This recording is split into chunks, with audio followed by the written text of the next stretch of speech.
Well, thank you all for joining. Appreciate you taking the time out of your day to join us. I have turned on the recording so that this presentation will be available to you to share with colleagues, or if you want to refer to it back later, if you need it, contact information will be provided at the end. Just drop me a note and I will make sure that you get a copy of it. During the presentation, oh, by the way, I'm joined by my colleague Etienne. He is the chief architect of our e-commerce product line. So he's going to go through an actual live product presentation.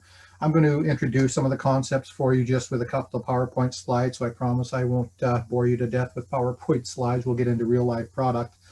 If there are any questions throughout the presentation, please use the Q&A panel as opposed to the chat panel, because the Q&A actually gets recorded in the transcript. And if we don't get time to get to your questions, we'll have a recording of them and be able to answer them after the fact. So just a note there. I think that's all the housekeeping bits I need to deal with. So with that, let's get started. I believe you can all see my screen. So we have come through and are still in a bit of an unprecedented time, at least in our lifetimes. The whole COVID-19 pandemic has brought a whole bunch of stuff to light for us, and not the least of which is a statement you see on the screen here. Everyone was forced to adapt and adapt quickly to the situation. And it seems, and this is proving itself out, that some of the new processes or ways of doing business that people have become accustomed to are going to stick around. People are not going to want to go back to the way it was before because they're finding it's just way too convenient to do things the new way, I guess, for lack of a better word.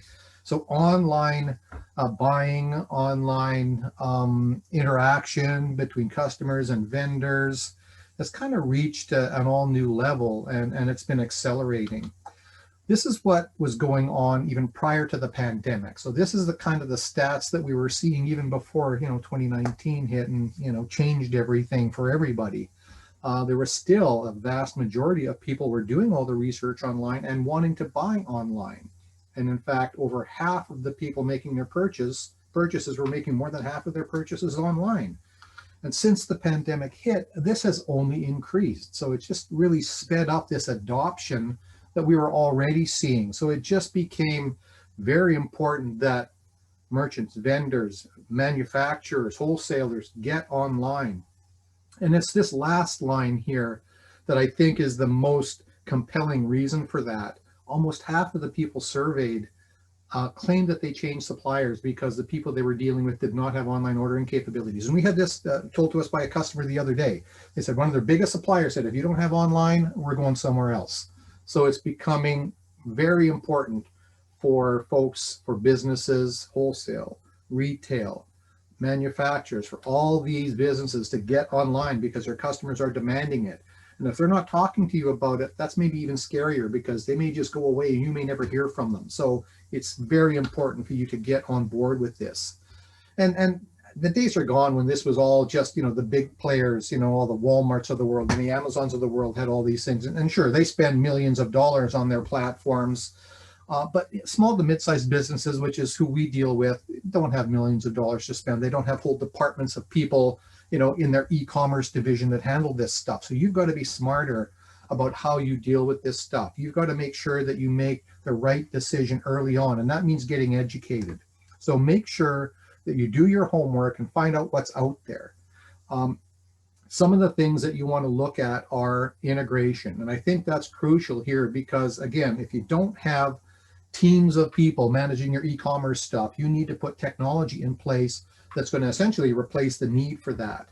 And so integration into your back office accounting, which means your orders end up in there automatically, your payment details end up in there automatically, all your products with the appropriate pricing, especially if you're in the wholesale business, you want your customer specific pricing and customer terms and all of that stuff reflected on your e-commerce platforms. And so you want this stuff to happen essentially automatically. You don't want to have to maintain these two disparate data sources because that just means throwing more people at it. And more people means more money. And you got to keep paying those people. You make an investment in technology and it's probably a fraction of the cost of employing these people, either one person or multiple people to do this. So again, we just want to make the note, do your homework, make sure that you understand what it is you need to do. We believe integration is a key element here that's going to save you time and money and make sure things get done right. So that's one crucial element to think about. And really that's where we come in, particularly where Sage 300 is concerned. We are a Sage 300 development partner. Our e-commerce platform is purpose-built for Sage 300. It respects all of the business logic in Sage 300, so everything you've set up for your customers in there will be reflected on your web store or in your customer portal or whatever you choose to deploy as far as your e-commerce strategy or your online strategy is to serve your customers. We've been doing it for a long time. We've been building product for Sage 300 for 30 plus years. In fact, pretty well every product that we've built is now owned by Sage. They purchased everything from us outside of our e-commerce suite several years ago, and in fact paid us as a contract to write them into the source code of Sage 300, which means we have access to the source code of Sage 300, which by definition means we know how to integrate a product very well into Sage 300. So you can rest assured that the products that we build are very tightly integrated into Sage 300, and they will behave as though they were one application. There is no disparate data between the two. It's always the same. There's one version of the truth, and that's Sage 300, and we just inherit all of that information automatically. We are also on the Development Partner Advisory Council with Sage, which means we, among other development partners, meet on a regular basis with Sage product management and development teams to talk about new features, new functionality, to lend our voice to what should be out there. And we actually get advance notice of all future releases of Sage 300 before they ever hit the street. So we have the ability to make sure our products are compatible before you as a customer ever sees that product on the street. So that's one of the guarantees that we make, is our products are always compatible with a new release. Our e-commerce platform is essentially, in broad terms, made up of these three different things. So it starts with a customer portal. That can be deployed on its own. It does not need the e-commerce platform itself to work because it reads data live from Sage 300. And sort of by definition, that means we carry none of our own data in the customer portal itself. We read it on demand live from Sage 300. So when somebody says, show me my invoice, we fetch it, we serve it up to the customer at that point in time. When they say, I'm going to pay this invoice, we pop the payment gateway so they can enter their card details and then pass that information directly into Sage Accounts Receivable Receipt Batch, so you don't have to do anything with it. It's just automatic. The sales portal, and we refer to that broadly, it could be customer service, could be salespeople, they could be inside, they could be outside. It really is up to how you want to deploy that. It can be either a component of the customer portal or it can be a component of the full e-commerce platform. And it really depends on the depth of functionality you're looking for. And then, of course, there's the full e-commerce platform, which is Webtelligence, which can be B2B, B2C, business to everybody. It actually deploys a couple of different communication methodologies. It uses a component we call Dataport. And Dataport has a bunch of functions. One is content management. One is to replicate data on a mass basis, on a scheduled basis. So all of your product information and pricing and all that stuff. And the reason that's there is because, unlike the customer portal where Sage has to be running in order for it to function, you want your web store running 24/7 regardless if Sage is running in the background or not. So we do have the ability to feed data live and read data live from Sage, but we also do have this replication capability where we will, on a scheduled basis, move data back and forth between Sage and the web store. I think that's about all I wanted to say on the front end of this. I will now allow Etienne to take over while he's chatting. I'll monitor the Q&A. And again, please, if you have questions, put them in the Q&A as opposed to the chat, so we have a recording of that for later if you don't get a chance to get to your question, but we'll certainly try to get to them during the presentation. So with that, Etienne, it's all yours. Thank you, Peter, and good morning, everyone. Thank you for joining us on this presentation. I would like to start the presentation somewhat off-center by looking at the portal first. The portal is always an included component within a larger e-commerce system, especially with the business-to-business environment. And the portal allows functionality which directly connects a customer with his account his transactions, etc. internally. We have broken the portal away. It is also available as a standalone component, but it uses a very common functionality within our product offerings, which is a direct communication between the website and your internal system. So it is sort of appropriate, and it will highlight some functionality and features which are available within the Webtelligence system. And you could also bear in mind that this could be a very quick rollout in your process of coming online and having a e-commerce presence on the web. So I'll start off with that, and when we kind of migrate into looking at the full product, bear in mind that that the portal is almost always, if not literally always, a component of a bigger e-commerce environment. The portal uses what we call Connect, which is a direct communication between the web page and your internal system. So every piece of data is read real time. That has many advantages. One, it is real time. It's live data. The customer sees what you see. There's no lag. There's no update. There's no synchronize, no buttons to push, no routines to run. It literally is reading it as the customer is navigating through screens. That is very appropriate for a number of things. One, data which you do not want to compromise. So, for example, stored credit card data. If you do not want that on the web, store it internally. We simply read it on demand, so it's never on our servers, cannot be hacked, cannot be stolen. It is secure. Credit card data, customer transactional data, etc., etc. Number two, it is live, and so it is very appropriate for something that you need the status of right now. If your inventory availability is a critical component, then you want to do something like, what do I have online right now? Not 5 minutes ago. In the interim, a whole bunch of stuff could have happened. So what inventory do I have available right now? And so let's start by looking at the portal. When a customer logs into the portal, they potentially get a number of messages feeding back to them. One is directly from your internal system. So we have the ability to read data and connect data and display data real time. And so this message, which Dan is now getting as he logs into his system, is being read directly from the Sage 300 system. Let's take a quick look. And I'm reading that particular portal, which we're looking at, is connected back into a Sage 300, which is running on Azure through the Sage Partner Cloud. And if you're not aware of that or haven't seen it, you really should. It's better than sliced bread. And we're looking at customer number 1600, Dan Penn. I've logged in as Dan. And if we look at comments, we'll see that there's a comment here for Dan, which says, hello, Dan, please contact our admin department, and it is type web. And so we've instructed the portal to look back as Dan logs in and look at comments and look at type web.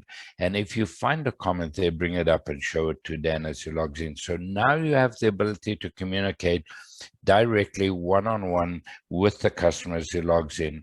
And as the customer clicks OK, I've seen that, and we go back here, let's just navigate away from Dan Penn and back in again, you'll see that we've changed the customer comment type from web to web ack or web acknowledged. So you now know that Dan Penn has seen your message, you know that Dan Penn has acknowledged it, and you can literally go back and look at the order date and timestamp to know exactly when Dan did that. So there's a first demonstration of our ability to read and write directly back and into the system. Second message Dan gets here, I'll skim over really quickly, as we call this a broadcast. And this could be a message that is sent out to all the customers that's logging into your system to just let them know some piece of information or not. In the portal, very briefly, Dan can have a look at his account activity. So here's the screen that's telling him how he's doing. He can view transactional data. So Dan can now look at data. of his transactions. And his options, how many transactions do I want on page? Do I want all open only? Open only is literally going to give Dan a statement of account. So these are all the transactions with current balances attached to them. So, hey, Dan, here is your statement. Dan can filter down what he wants to have a look at, specific document types. This is under your control. So if you don't have interest, for example, you just don't show that to Dan as an option. But Dan can filter down. He can look, he can drill down into particular documents and have a look at them. He can reprint a copy of these documents for himself. He can save a PDF copy, etc. So this is going to remove all of that internal administrative function in your company and put it back onto the customer. The system will recognize where a document originated. So if he's clicking through on an order entry document, he's going to see the order entry equivalent of that. If he's clicking through on a document that originated in accounts receivable invoicing, for example, it's going to a reference back to that. This was a summary invoice issued in accounts receivable, so he's seeing summary data. Okay, on to pay account. Probably the primary reason most companies deploy a portal is to allow the customers to pay their accounts online. Number of relevant things here. First of all, you have the option, if you choose, to let the customer store credit cards. We don't store the credit card information itself. We store what's called the token. So we never touch the credit card, which puts you absolutely on the right side of PCI compliance. When a customer adds the credit card, we send him off to his provider. The provider takes the credit card details, stores it in their vault, and simply passes it back to us, the token for storage on our side. In this particular case, we told the system to store and read the cards directly out of the Sage 300 system. So you'll see that there are two cards here, a Visa, which is the default card, and a MasterCard. And if we go back to Dan's account over here, here are those two accounts where the Visa account is the default account. And so we are reading and writing this data directly out of the Sage 300 system again. Let's go ahead and pay an account. Dan can bring up a list of those things he wants to pay. Let's go ahead and, one more thing, Dan can click on a particular document and just kind of get a summary of what was in that document, so he knows what he's going to pay before he commits to paying it. He can, of course, select all and just pay everything at the same time, or he can go ahead and pay individually. There is an option to allow Dan to override the amount that he's paying. We don't think that is always a good idea, because Dan is going to partially pay a document because he's upset about a particular line item there. And that puts the ball back in your court to initiate a call to Dan, say, hey, why did you only pay half of this document? Far better idea is to have a note here saying, if you're unhappy about a document, call us, let's sort it out, and then go ahead and pay the full amount. Let's go ahead and pay that. The default card status is coming up. We ask him what he wants to pay with, so he can use a non-recorded card. He may choose to save that card once it's done. He can pay by check or ACH or EFT.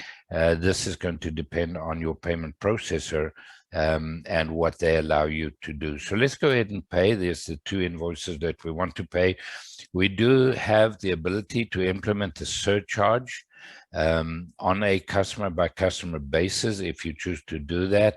In this case, we're charging 2.5% on credit card payments, or a fixed $15 fee on any ACH payment. So if we flip this to ACH, you'll see that we're now charging a $15 flat fee. Let's go ahead and pay with the default card here. Because we have the card information, we don't have to farm this guy off to your payment processor. We know what it is, so we can simply go ahead and take the payment. Everybody gets notified. The customer is going to get a copy of this receipt. You get a copy of this receipt, gets emailed to you, can potentially be notified via a messaging system called Slack or Microsoft Teams. So everybody knows that this has happened.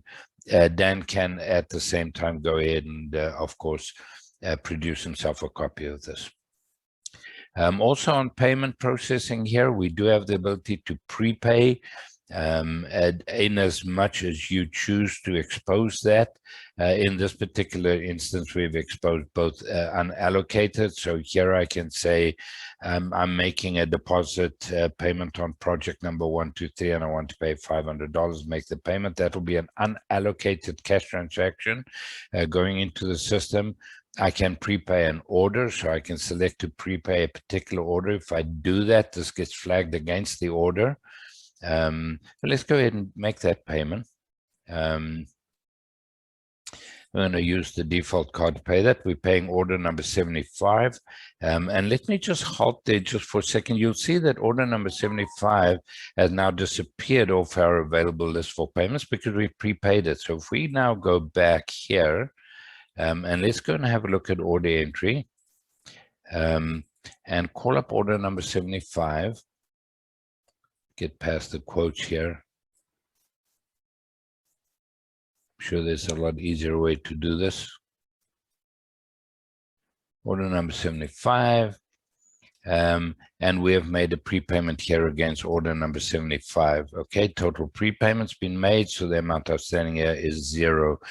You'll also notice, so again, that data was written directly into the system. If we go to transactions, we go to receipt batch. Let us just refresh this receipt batch. You'll see that there's a receipt batch that was generated. There's 2 entries. Remember, Dan has made 2 payments now. So the first payment Dan made was invoice number 52 and 39. And the second payment Dan made was a prepay against order number 75 of $419.59. Is that not pretty impressive? Okay. So in as much as you want to allow to prepay based on orders or quotes or unallocated payments, you're allowed to do that. Finally, let's just have a look at how we deal with orders inside the portal. And again, remember, this is kind of linked to your larger e-commerce system as well. So these screens are available where a customer can then come back and check on the particular order status.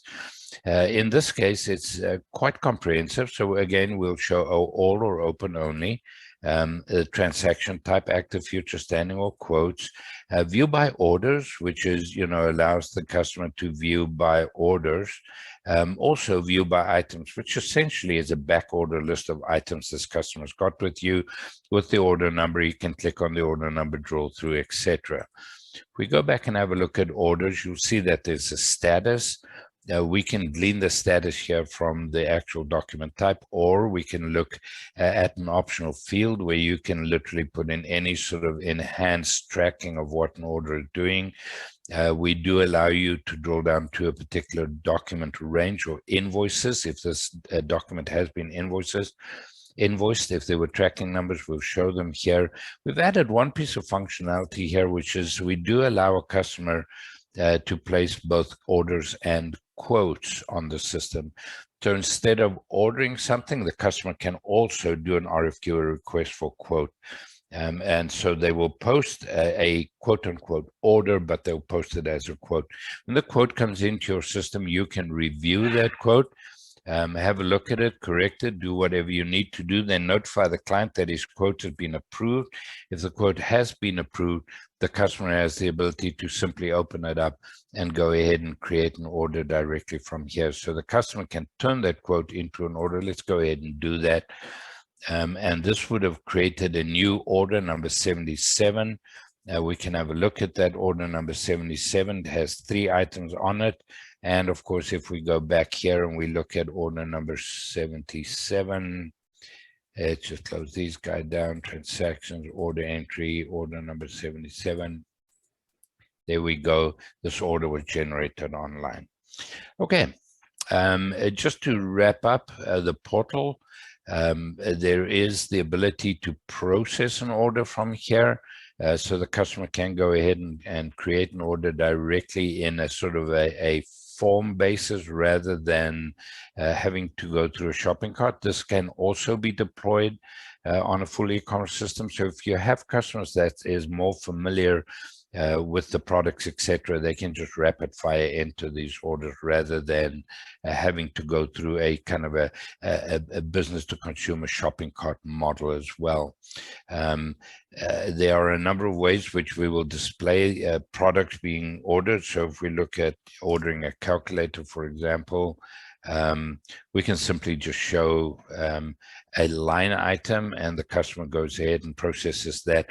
All the pricing models from Sage 300 is honored everywhere in the system.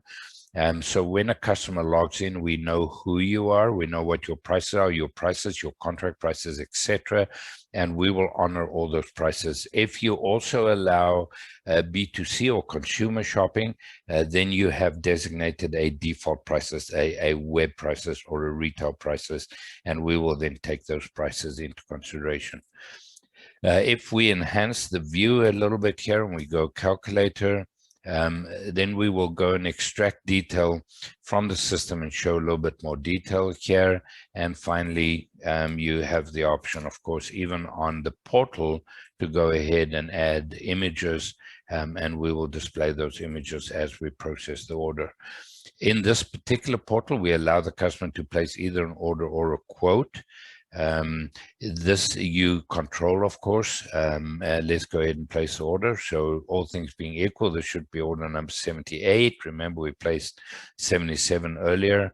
Customer can, of course, go ahead and create themselves a copy of this order, posted. It will be emailed to everybody and his grandfather at the same time. And of course, we have now generated order number 78 is here. We do tell you where that order comes from, and we do mark it as an electronic commerce order. So internally, it's very easy for you to go and check, for example, which orders have come in from the web. And if you choose to just place them on hold as they come in, all you need to do here is fire up your Finder, say order source equals electronic commerce, and there is your list of orders that's going to need your attention this morning. Okay. With that, then, let's now move into a full e-commerce system and how we go about executing on a project. Before you do that, yes, there were a couple of questions. I did answer them in the Q&A, but I wanted to just bring them up for everyone's benefit. So one question was, is it available in multi-language? And the answer is yes. We have French right now, and we can make it available in, well, any language. We may need some help translating, but we'll just translate the resource file, and everything will then display in that language. Right. And where it would be installed. So the portal that we're talking about specifically now, we host everything in our data centers. So all these portal pages are hosted in our data centers. The component that does the communication called Connect is installed on your Sage 300 server, basically. And that's the thing that governs the communication between the applications. And it is an IP to IP communication that is encrypted, and it does require a Sage user license to manage that communication. So hopefully that answers the question for everybody. Right. Thank you, Peter. I did bring up Connect running here. It is a web service. So if you look at your task manager, you'll see it running there as a particular task or as a particular process. Let's go down here and look for it. There you go, Webtelligence Connect. That's the little guy that's monitoring and writing all that information. You'll see it's very slim. It's a very thin client, works very efficiently to control. And that's the component we will deploy over both the portal and a full e-commerce system. Even in a full e-commerce system, we will design and deploy that in a manner which best suits the environment that you expect from it. So, for example, even in the full e-commerce system, we will write the order directly into Sage 300 if your Sage 300 is available. If for some reason it's not, you're busy doing an upgrade, backups, there's no LAN pack available, whatever the case might be, the web will then hold that order until the next scheduled synchronization runs. We'll then pass that order over into the system. Thank you, Peter. And please go ahead and feel free to keep on asking questions. We'll be happy to stop at any point. In a full e-commerce system, the first point of contact will generally be the design. We believe that your e-commerce system is an extension of your business. your products to your clients. Those are the three components when we design an e-commerce system, which you need to bear in mind. Your e-commerce system is not going to look like Caterpillar Heavy Equipment. Caterpillar Heavy Equipment is not going to look like Victoria's Secret. These are different products, different companies. So your website has to be an extension of the message that your company wants to put out to the world. It has to represent your products accurately, and it has to be aimed at your customers. And we'll touch on that a little as we go on. I have some examples I'll show you, and I'll kind of bring these questions up again. So the first thing we do is we do the design. We do not have a templated one. If you want a templated solution, by all means, we can go to GoDaddy, and for $39, we can buy 150 templates. You pick one and we implement it. But generally, we believe that a far more focused approach on what you want to represent out there needs to be done. So, for example, we have a company called Beeline Tires. So Beeline Tires' website is aimed almost exclusively internally. And so you will see very little pictures or graphics on these pages as we go ahead and design them. They were designed to be used or aimed to be used primarily internally, and so they are more transactional by nature. Versus, for example, a site like Vicenza here. Vicenza is a retail site. Vicenza sells very high-end cabinetry hardware, and so they're very graphic and visual in design. When we design the project, we design literally every page, and that goes all the way from the front page here. And so this is what the design of their system will look like. And we can scroll through every page that was designed for them and what they would look like, you know, through to customer registration or customer checkout, etc. So let's pause at this point on Vicenza design. And let me take you to the live Vicenza design site. So just, you know, on the front page here, we have logo, etc. Product families, that's really kind of design. So you can look at different designs that they have. Product category is where do I want to deploy this? So, you know, within product family under Archimedes, I'm going to have door handles, but if I want to look only at door handles, I come to product category and I look for door handles. I'm going to find all the designs of door handles right there. They have this kind of scrolling image at the top here, which is going to scroll by. They have highlighted features, shop by category, our Pinterest account, subscribe to our newsletter, Facebook, etc. Let's go have a look at them. Here is Vicenza Designs, a live page, got scrolling images across the top, highlighted products. If data is available inside your Sage 300, we can use that regardless of where that is. And so, for example, if we look at this page in front of us here, this little quick ship icon here means that they've got sufficient in inventory to deal with what they believe to be any order that's going to come through. So we are real time reading inventory to put this little icon at the top of the page here. We can read optional fields, additional item information, etc., etc. So if you want to control the behavior of a certain product online, you can do so through an optional field directly from within your Sage 300.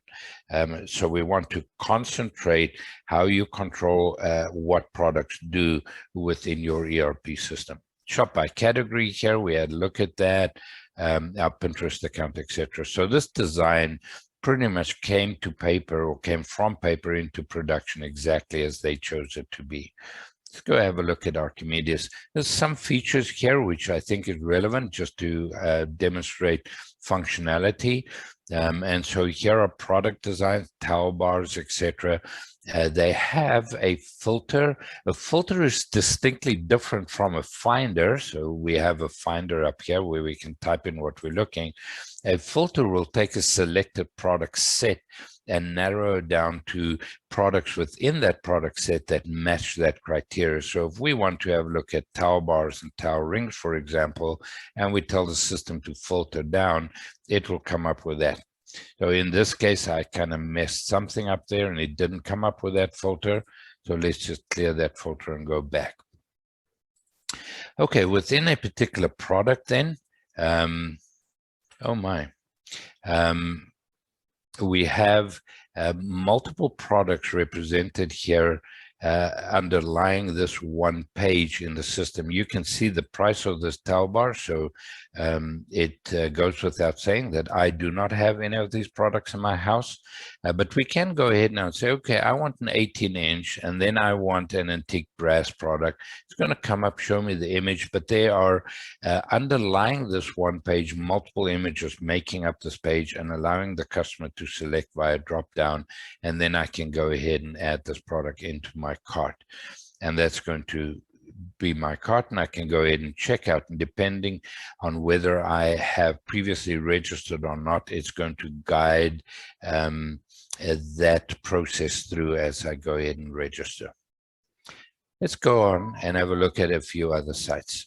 Tiptop Parts, an entirely different setup, aimed at B2B primarily.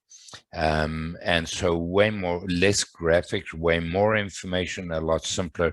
When Tiptop Parts came to us, they said a lot of their guys will be sitting on a roof, placing an order on their cell phone. And so they want the product to be almost minimalist in design. They want to have a huge amount of information available for the guy to decide what he wants. They do primarily HVAC parts. And they want it to be easy to order from a mobile device. Every screen we do, every system we write is optimized to run across all devices. So we can go back, have a look at the portal. Let's go back here, and the portal is going to run well on a mobile device. Now let's have a look at Vicenza. Vicenza is going to run well on a mobile device, and so forth. So on to Tiptop, they have two websites, one for the US in US dollars, one for Canada, both pointing at the same Sage 300 system underneath, and both with a different skin and a different URL. So the US one is tiptoppartsusa.com, has got a bit of a US flavor on the top there. The Canadian one is tiptopparts.ca, and here is the site. Let's navigate through to a particular product very quickly. So we'll have a look at extractor shampoos.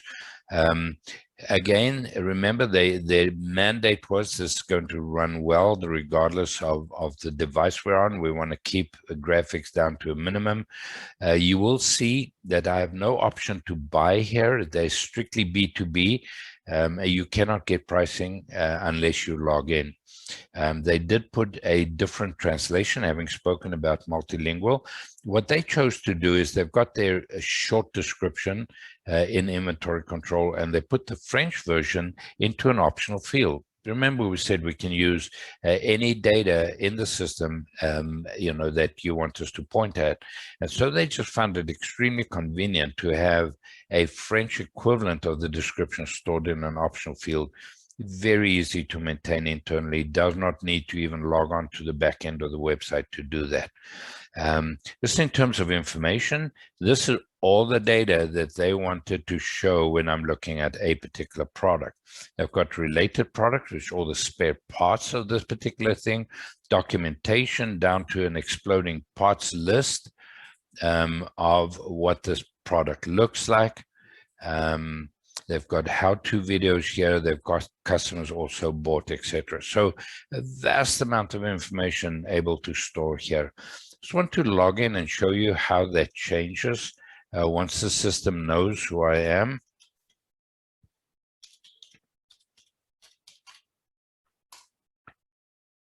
I need a capital.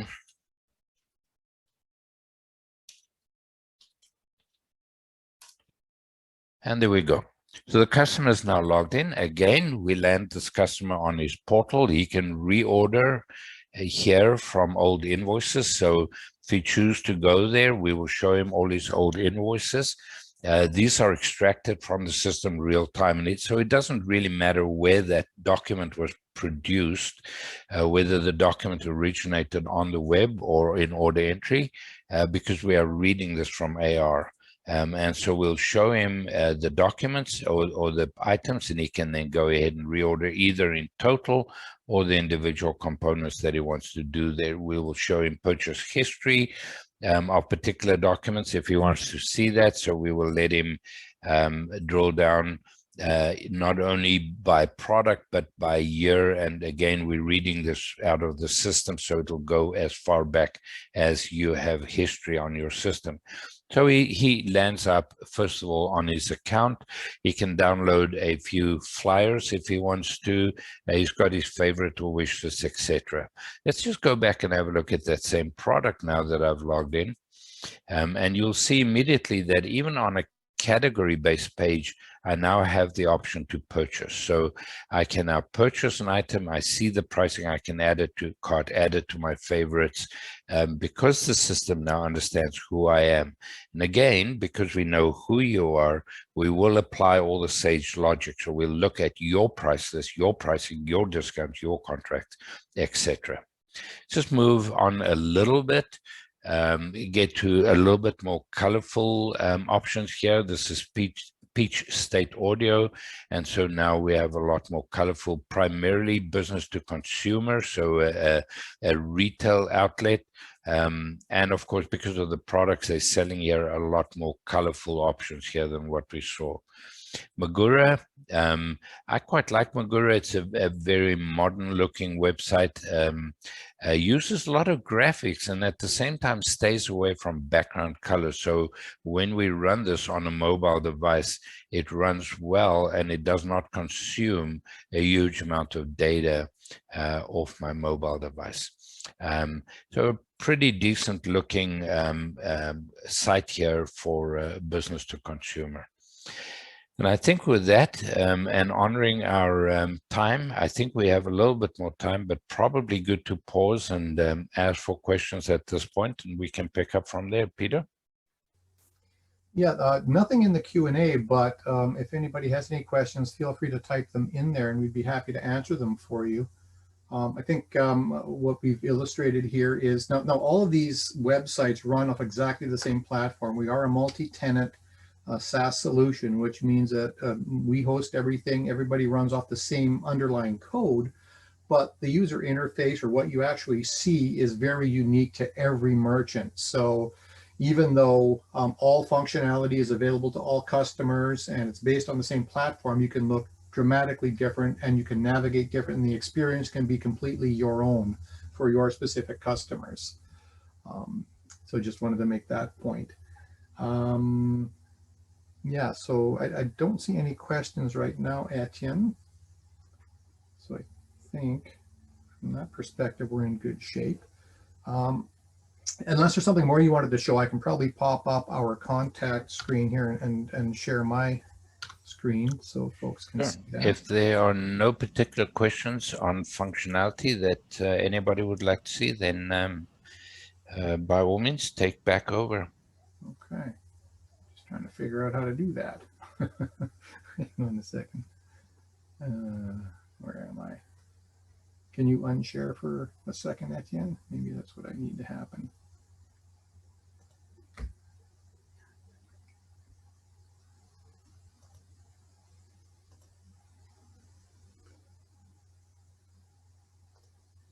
That's yours. All right. Let's find mine again. Share screen. Yep, going there. There we go. All right, so there's our contact information by any means there. We've got lots of different ways. My email address, of course, right in the middle there. Our website is a good place to get information. Also, another great place to find information on the customer portal specifically is the Sage Marketplace. There's both a US and a Canadian version of that. If you haven't visited it, it's a good idea to do so. Lots of great solutions there. We are, listed there fairly prominently. So there's lots of videos. Of course, they're on our YouTube channel as well. But lots of information there about the customer portal specifically. If you have some requirements you'd like to discuss with us specifically, and everybody has a unique situation, of course, and your requirements are going to be different than the next person. So just reach out, send me an email or reach out by whatever means you can, and we'll arrange a conversation, understand your requirements, and then look toward putting a solution together for you in a presentation proposal for putting a web store or customer portal for you. As Etienne mentioned a little earlier, what some folks have been doing, particularly in the light of getting up and running quickly, is starting with a customer portal while we're building out the e-commerce or the web store.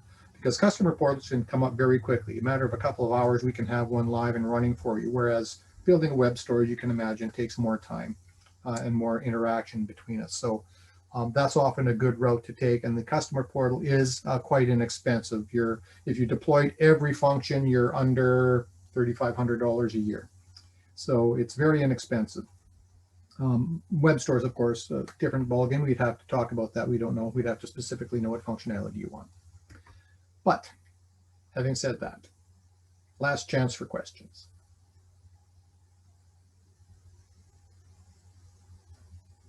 I think. No, don't see any questions. Oh, got something in the chat. You're welcome. Well, thank you, everyone. We'll give you back a few minutes of your day, and please do reach out if we can help you with your e-commerce.